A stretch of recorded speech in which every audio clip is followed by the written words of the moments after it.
shit.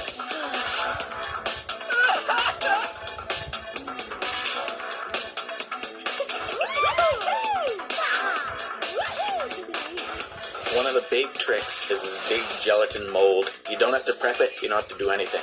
If you think that the kiss is going to be the killer move that just, like, puts your date score over the top, you better hope it gets accepted, because if it gets rejected, you are done. Some of the objects that every house needs, a fire alarm and a telephone are really important. If you don't have a fire alarm, the first time you cook with a new sim, you're pretty much going to burn your house down. The experience is bounded by your own creativity, and there's enough in the game to push you to think in different new ways. Yeah!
That's not a bull.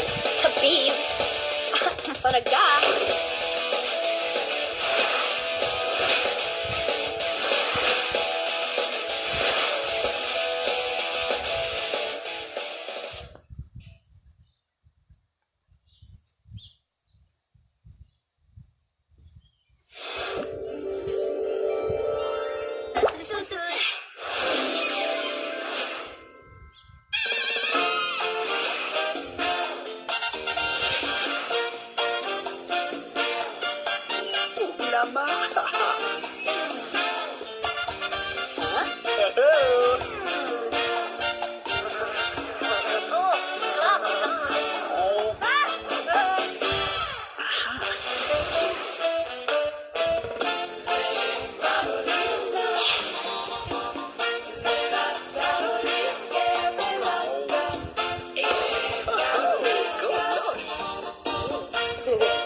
I think the best way to start playing The Sims for me is to go right to create a sim and get a character that's right for my story. You're not going to hurt the sim. You're not going to break the game. It's got a lot of controls. Try them. See what they do. In a short amount of time, you're going to... It's really, really easy to be creative in The Sims. I mean, you do it and you don't even know you're doing it. If you're playing the game for the first time, I think the easiest scenario is 2 adult Sims living together in a house. Get one of them a job and have one of them make friends. You get too many Sims in a house and it's just chaos. There are 6 kinds of Sims, 6 aspirations that a Sim can be.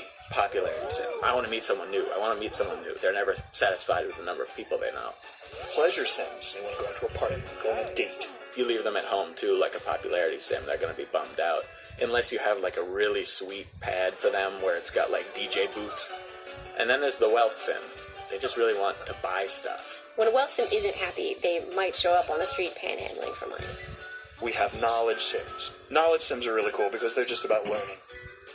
It's a really great idea to have one of the parents at least be a family Sim, because then they're going to get a lot of aspiration out of being at home and being with the family. The romance Sim. They might even be married, and they'll be like, you know, I really want to meet someone new in a romantic way. Family Sims and romance Sims, maybe not the best marriage. It's very easy to get a Sim a job. You just go to the newspaper, or you go to the computer, and you look for a job. You might have to settle for something you don't necessarily want for your Sim if you want to get them right into the workforce. I think the best way to get a job is to get a little money together and get that computer. The other thing that's important is that somebody's going to need to be making friends. Inviting lots of people over, throwing lots of parties. The number of friends that the family has is sort of a cap to the success that you can have in the workplace. In the jobs panel, you'll see all the skills that they know and what level they're at, and the ones that they need in order to get promoted to the next one will have a little circle around them. And those are the ones you should spend time on if you care about getting promoted. You got to meet those skill requirements, and then you got to send that Sim to work in a good mood. Sims make friends relatively easily. You don't want to rush it too fast. Something that the game does, it gives you access to relationship-building activities a little bit before they might be guaranteed successes. Oh, I can hug somebody right now. I'll just go right up to someone and hug them. And, oh, Okay, you're moving a little fast for me.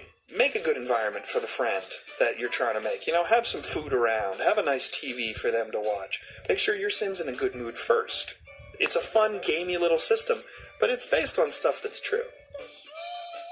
The key to really making good friends is use the phone a lot. Another really good thing to do is to get people into a group object. So finding the activities that get a bunch of rewards for your sim simultaneously is really sort of the key. The hot tub is incredible. You can get 4 people in there at once. They get comfort, they get a little bit of hygiene, fun. It's incredible. Hot tub is definitely the way to go if you can afford it. Under the pressurized situation of having your Sims date, you can make bad decisions. It's one of the few times in the Sims when you're sort of under a time pressure. You've got to have a good time with your date before the date runs out of time. If you think that the kiss is going to be the killer move that just, puts your date score over the top, you better hope it gets accepted, because if it gets rejected, you are done. There's no trick to getting a car. You just got to get the money. But remember, you got to put a driveway down first. You can't just buy a car if you don't have a driveway. Go into build mode, and there's this connector piece that connects to your road, and you just put that down right next to your road. And then you just grab a car in buy mode and stick it down on top of that.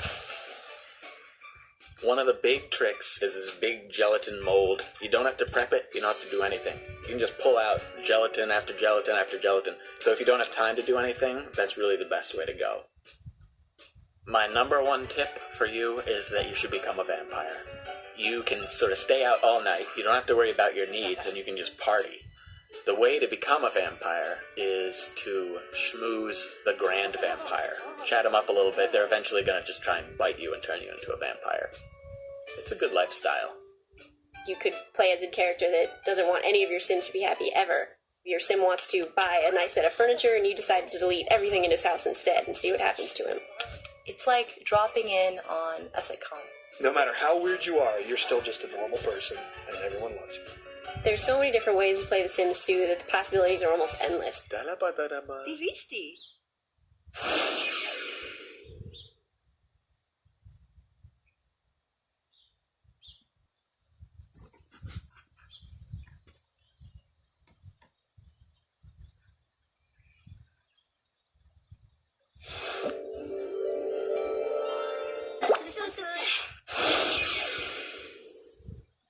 Build mode in The Sims 2 is one of the most fun things that you can do. You can build almost anything that you can imagine. Something you've actually seen or your own house. Pirate ships, castles. Just start building and try to be weird about it. Build a spaceship. You can build anything.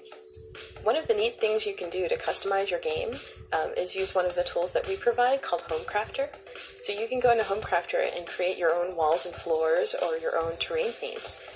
The walls and floors are really, really neat. My favorite way to build is to take it very slow and make sure that you love The layout. When your Sims try to go from one point to another, if you have important things far apart, it'll take them a lot longer. So open spaces and convenient placement of your objects is going to help you a lot. Making all the big pieces fit first and then decorating out. It's unlike the real world. The Sims don't kind of squeeze past things. They need a little bit of clearance. Some of the objects that every house needs, a fire alarm and a telephone are really important. If you don't have a fire alarm, the first time you cook with a new Sim, you're pretty much going to burn your house down. A trash can. If you don't put a trash can in your kitchen, your Sims have to go all the way out to the mailbox to put it in the trash can out front. A counter so they can actually cook, a refrigerator so that they have a place to get food. A bed is really important, otherwise your Sims fall asleep on the floor and get no comfort at all.